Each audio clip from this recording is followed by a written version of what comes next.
This lecture, The War Begins, focuses on the early developments in the war from 1939 to 1940. Appeasement fails. The Allies, in particular France and Britain, pursued a policy of appeasement in the hope of avoiding war. During the 1930s, they allowed Hitler to violate the terms of the Treaty of Versailles, occupy neighboring countries, and develop alliances in the hope that he would not start another war. In the end, this policy was a complete failure.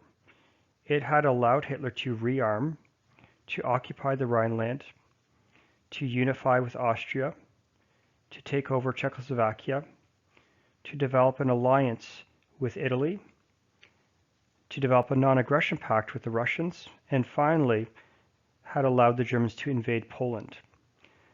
Following the invasion of Poland, the French and the British declared war and World War II began.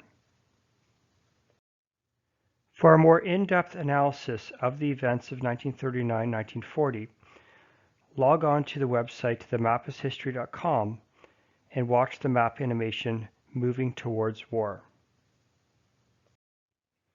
In this lecture, you will learn about the mobilization of the Allies, the Phoney War, the military tactic called Blitzkrieg, the spring of 1940, the miracle at Dunkirk, the defense of France, and finally the occupation of France.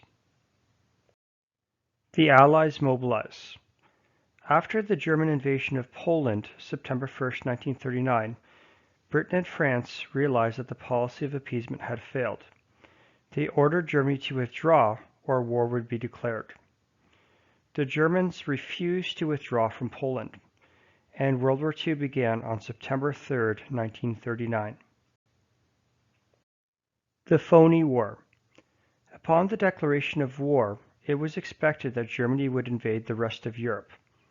However, nothing happened during the winter of 1939-1940. Journalists soon labeled this new conflict the Phoney War. Blitzkrieg. In the spring of 1940, the German war machine renewed its attack upon the rest of Europe. They used a new tactic called Blitzkrieg, or lightning war. This was a quick, overwhelming attack that used all aspects of the military. The Air Force would attack from above.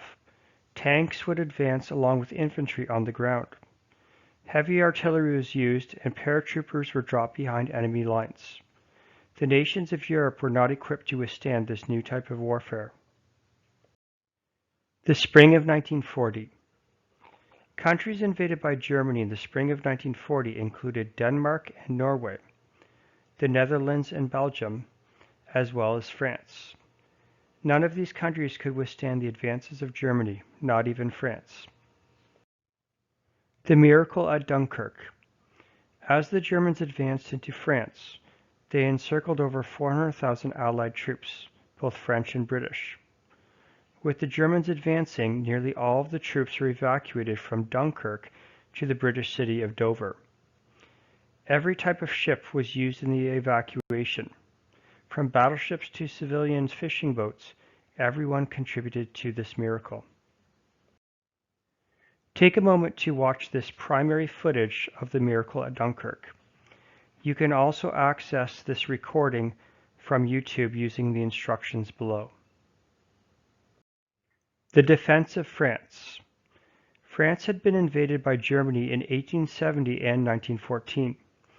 The French wanted to make sure that a German invasion never occurred again.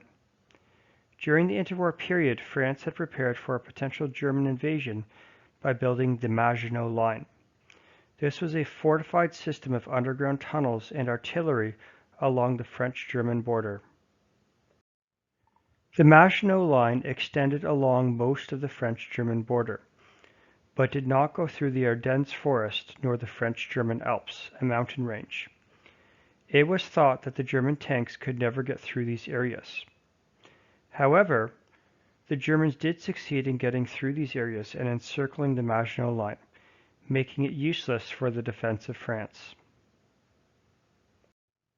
The occupation of France. Ultimately, the Maginot Line failed to prevent a German invasion, and after 6 weeks of fighting, France surrendered on June 22, 1940. The northern portion of France was occupied while the southern portion remained independent and was renamed Vichy France. Even Hitler visited Paris to get his picture taken by the Eiffel Tower. The division of France. The yellow area on the map designates the area occupied by Germany. The white area was known as Vichy France and was led by a puppet government under the former French general Marshal Pétain.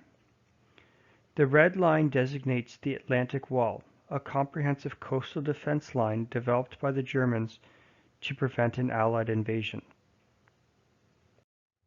The end of the beginning. The phony war was indeed over as Hitler invaded much of Western Europe in the spring of 1940. He would soon set his sights on new objectives, namely Britain, Russia, and North Africa, all of which had their own set of failures. For those living under German occupation, life would drastically change, and liberation would take many years.